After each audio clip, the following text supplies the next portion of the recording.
اعوذ باللہ من الشیطان الرجیم بسم اللہ الرحمن الرحیم۔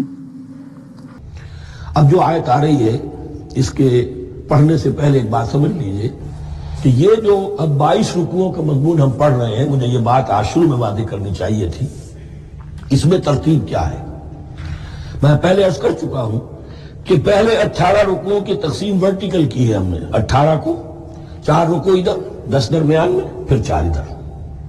یہاں اب چلے گی ہاریزونٹل تقسیم، افقی تقسیم، اور اس کی بھی شکل کیا ہے کہ 4 مضامین ہیں کہ جو تانے بانے کے ساتھ منے ہوئے ہیں، یا 4 لڑیاں ہیں مضمون کی کہ جن کو بٹ کر رسی بنا دیا گیا۔ وہ 4 مضامین کیا ہیں؟ مسلمانوں سے خطاب میں ان کے لیے عبادات اور احکام اور شرائع، یہ واجب ہے، یہ کرنا ہے، یہ حلال ہے، یہ حرام ہے، نماز فرض ہے، روزہ فرض ہے، وغیرہ وغیرہ۔ اور 2 لڑیاں جہاد، جہاد بالمال، جہاد بالنفس۔ جہاد بالنفس کی آخری انتہا قتال ہے، جہاں انسان نقد جان ہاتھ پر رکھ کر، ہتھیلی پر رکھ کر میدان میں حاضر ہو جاتا ہے۔ جو جنگ میں گیا اس نے اپنے آپ کو موت کے لیے پیش کر دیا، بچ کر آ جائے تو بونس ہے۔ اس اعتبار سے یہ 4 جنگ ہیں۔ شریعت کو 2 حصوں میں تقسیم کیجئے، عبادات اور پھر بقیہ احکام شریعت، معاملات، جن میں خاص طور پر شوہر اور بیوی کا تعلق جو ہے وہ سب سے اہم ہے۔ لہذا اس صورت میں آپ دیکھیں گے تفصیلی احکام آئیں گے آئلی قوانین کے ضمن میں۔ دوسری طرف جہاد بالمال یعنی انفاق، اللہ کی راہ میں خرچ کرنا، اور جہاد بالنفس جس کی آخری منزل قتال۔ اب یہ 4 لڑیاں اس طرح سے ہیں، فرض کیجئے ایک لال لڑی ہے، ایک پیلی ہے، ایک نیلی ہے، ایک ہری ہے، ان کو بٹ دیا گیا ہے۔ جب ایک طرف سے دیکھیں گے تو کٹا پھٹا نظر آئے گا، رنگ لال نظر آیا، پھر پیلا نظر آیا، پھر نیلا نظر آیا، پھر ہرا، پھر لال، پھر نیلا، پھر پیلا، پھر ہرا۔ تو ایسا معلوم ہوگا جیسے کٹے پھٹے ہیں مضامین۔ لڑیاں کھول دیجئے، معلوم ہوگا ایک لڑی وہ بھی بڑی مسلسل ہے، جہاد بالمال کی، ایک لڑی ہے جہاد بالنفس یعنی قتال کی، ایک لڑی ہے جو عبادات کی، ایک لڑی ہے معاملات کی اور شریعت کے احکام کی۔ یہ 4 لڑیاں، اور یہ تانے بانے کی طرح بنی ہوئی ہیں، لیکن اسی بنتی میں بہت بڑے حسین پھول موجود ہیں۔ طویل آیات، عظیم ترین آیات قرآن مجید کی، ان میں سے اب ایک آیت یہاں آ رہی ہے۔ اس کو میں نے عنوان دیا ہے آیت الآیات۔ ان فی خلق السماوات والارض واختلاف اللیل والنہار والفلک التي تجری فی البحر بما ينفع الناس وما انزل الله من السماء من ماء فاحیا به الارض بعد موتها وبث فيها من كل دابة وتصريف الرياح والسحاب المسخر بين السماء والارض لآیات لقوم یعقلون۔ اتنے فینومینا آف نیچر کسی ایک آیت میں جمع نہیں ہے قرآن۔ اللہ تعالیٰ تمام فینومینا آف نیچر کو اپنی آیتیں قرار دیتا ہے۔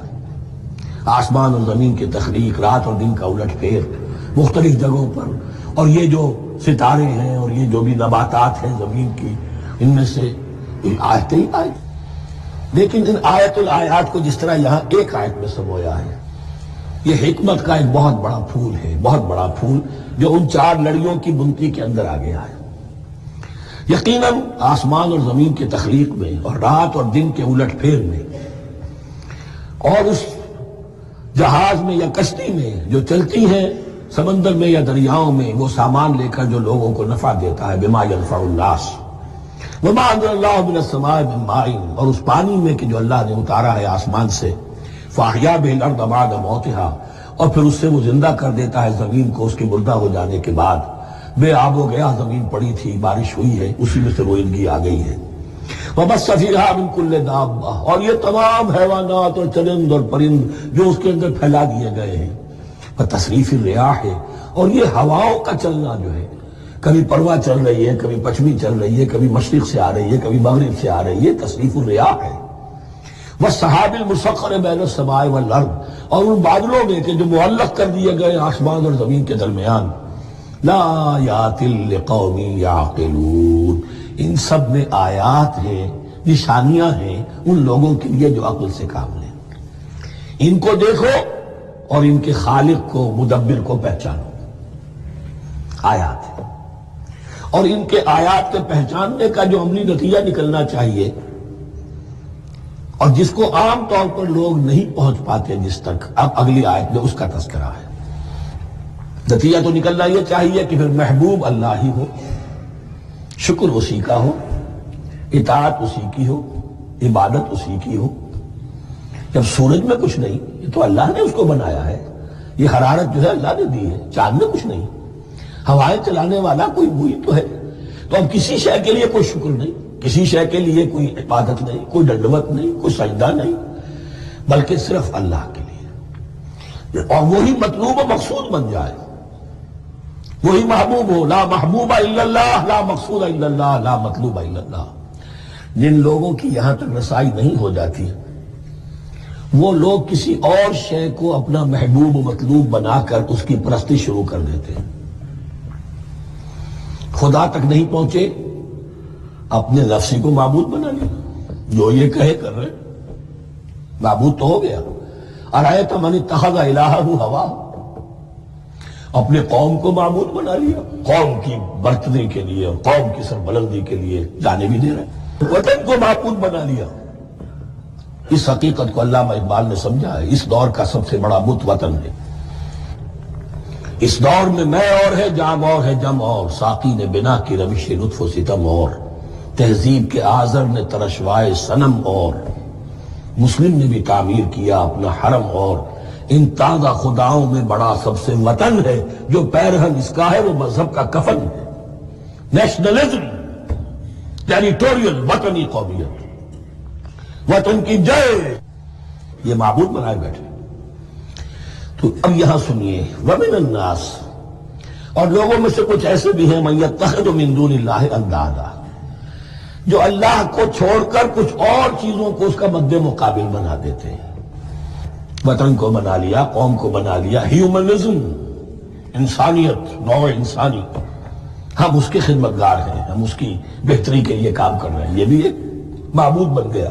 اور سب سے گھٹیا انسان وہ ہے کہ اپنے ہی حسن کا دیوانہ بنا پھرتا ہوں، اپنا ہی نفس ہے، اسی کے گر چکر لگا رہا ہے، وہی حریم ہے اس کا، وہی حرم ہے اس کا، اور وہ طواف کر رہا ہے اپنے نفس کا، تو وہ بھی تو اس کا ایک معبود ہے.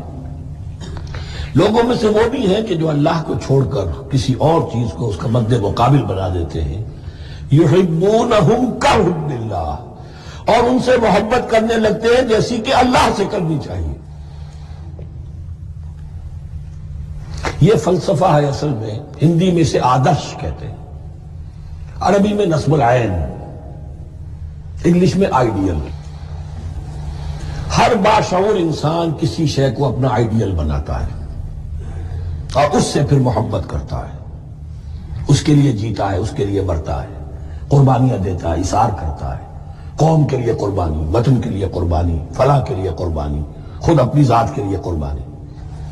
یحبونہ کحب اللہ، یہ سارے کام تو اللہ کے لیے کرنے کے تھے.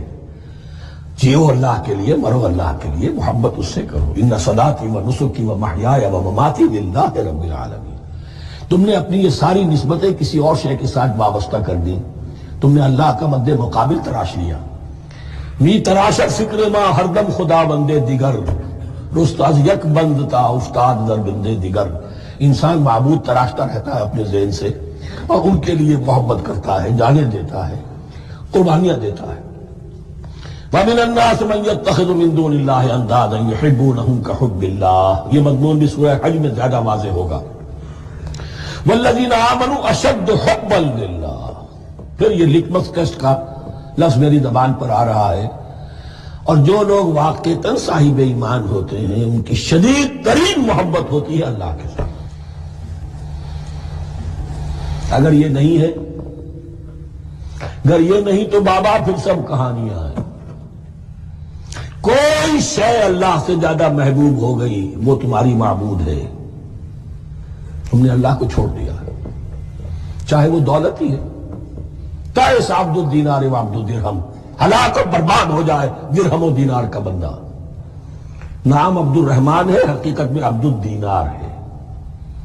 دینار آنا چاہیے، حرام سے آئے، حلال سے آئے، جائز سے آئے، ناجائز سے آئے، تو معبود اللہ نہیں ہے، معبود دینار ہے. ہندو نے یہ کیا کہ لکشمی دیوی کی ایک مورتی بنا کر پوجنا شروع کر دیا. یہ لکشمی دیوی اگر ذرا مہربان ہو جائے گی دولت آ جائے گی. ہم نے کہا ہٹاؤ اس درمیان کے لنک کو، سیدھے ہی دولت کو کیوں نہ پوجو، پیٹرو ڈالر کو پوجو، ڈالر کو پوجو، ترک وطن کرو، ماں باپ کو چھوڑو یہاں سے سکتا ہوا کہ مر رہے ہیں اور کوئی ان کا بیٹا ان کی بیٹی ان کے پاس نہیں. کس لیے؟ ڈالر. کون معبود ہوا؟ وَمِنَ النَّاسِ مَن يَتَّخِذُ مِن دُونِ اللَّهِ أَندَادًا يُحِبُّونَهُمْ كَحُبِّ اللَّهِ وَالَّذِينَ آمَنُوا أَشَدُّ حُبًّا لِلَّهِ وَلَوْ يَرَى الَّذِينَ ظَلَمُوا إِذْ يَرَوْنَ الْعَذَابَ أَنَّ الْقُوَّةَ لِلَّهِ جَمِيعًا. اور کاش کہ دیکھ لیتے یہ لوگ جو اس شرک میں اور اس گناہ میں مبتلا ہیں، ظلم شرک کے معنی، جب وہ دیکھیں گے عذاب کو اور یہ بات واضح ہو جائے گی کہ قوت تو ساری کی ساری اللہ کے ہاتھ میں ہے، کسی کے پاس کچھ نہیں. وَأَنَّ اللَّهَ شَدِيدُ الْعِقَابِ، اور یہ کہ اللہ سزا شدید العذاب، اللہ سزا دینے میں بہت سخت ہے. اس وقت آنکھ کھلے گی تو فائدہ کیا ہوگا؟ اب آنکھ کھلے تو فائدہ ہے. استبرأ الذین اتبعوا من الذین اتبعوا. اب انسانی معاشرے کے اندر یہ ہوتا ہے، کچھ لوگ ہوتے ہیں لیڈر لوگ جو اپنے پیچھے لوگوں کو لگا لیتے ہیں، چاہے ڈیماگوگز ہوں، چاہے مذہبی جو ہے وہ مسندوں کے والی ہوں، اپنے پیچھے لگاتے ہیں. اور ان کے پیچھے لگنے والے جو ہیں وہ یہ سمجھتے ہوئے ان کی عزت بھی ہے، ان کا احترام بھی ہے، ان کے پیچھے دبے بھی ہوئے ان کا پیچھے پیچھے چلتے ہیں. قیامت کے دن وہ تبرہ کریں گے کہ تم نے ہمیں مروایا، ہم تمہاری پیروی کرتے رہے، ہم نے سمجھا تم جو کہہ رہے ہو وہ ٹھیک ہے، ہم نے تمہیں اتنا لیڈر مانا. اب وہ اعلان برات کریں گے، اللہ ہمارا ان سے کوئی تعلق نہیں. استبرأ الذین اتبعوا، اور اس کے جواب میں پھر وہ کریں گے ہمارا تم سے کوئی تعلق نہیں. اس روز کے جن لوگوں کا اتباع کیا گیا تھا دنیا میں، لیڈر لوگ، وہ ان لوگوں سے جنہوں نے پیروی کی تھی ان سے تبرہ کریں گے. وَرَأَوُا الْعَذَابَ وَتَقَطَّعَتْ بِهِمُ الْأَسْبَابُ، اور وہ دیکھ لیں گے عذاب کو، نگاہوں کے سامنے جہنم آ جائے گی اور تمام رشتے منقطع ہو جائیں گے. یوم یفر المرء من اخیہ وامہ وابیہ وصاحبتہ وبنیہ لکل امرئ منہم یومئذ شأن یغنیہ یود المجرم لو یفتدی من عذاب یومئذ ببنیہ وصاحبتہ واخیہ وفصیلتہ التی تؤویہ ومن فی الارض جمیعا ثم ینجیہ. ہر انسان چاہے گا میرے باپ کو، بیٹے کو، بھائی کو، ماں کو، بیوی کو، اولاد کو، تمام انسانوں کو چھوڑ دو جہنم میں، خدا کے لیے کسی طرح مجھے بچا لو. تقطعت بہم الاسباب، سارے رشتے منقطع ہو جائیں گے جن رشتوں کی وجہ سے حرام کو حلال اور حلال کو حرام کر رہے ہو، جن کی دلجوئی کے لیے حرام کی کمائی کرتے ہو، جن کی دلجوئی کے لیے دین کے راستے سے آگے نہیں بڑھ رہے ہو. دین کے راستے میں بیوی ناراض نہ ہو جائے، گھر والے ناراض نہ ہو جائیں. وَتَقَطَّعَتْ بِهِمُ الْأَسْبَابُ، یہ سارے رشتے یہیں تک کے لیے ختم ہو جائیں. وَقَالَ الَّذِينَ اتَّبَعُوا، اور جو ان کے پیروکار تھے وہ کہیں گے لَوْ أَنَّ لَنَا كَرَّةً، اگر کہیں ہمیں دنیا میں لوٹنا نصیب ہو جائے، فَنَتَبَرَّأَ مِنْهُمْ كَمَا تَبَرَّؤُوا مِنَّا، تو ہم بھی ان سے اسی طرح برات کریں گے جیسے آج یہ ہم سے برات کر رہے ہیں. كَذَلِكَ يُرِيهِمُ اللَّهُ أَعْمَالَهُمْ حَسَرَاتٍ عَلَيْهِمْ، اس طرح اللہ ان کو دکھائے گا ان کے اعمال حسرتیں بن جائیں گی. کاش کہ ہم نے سمجھا ہوتا، کاش کہ ہم نے ان کی پیروی نہ کی ہوتی، کاش کہ ہم نے ان کو اپنا لیڈر اور اپنا ہادی اور رہنما نہ مانا ہوتا.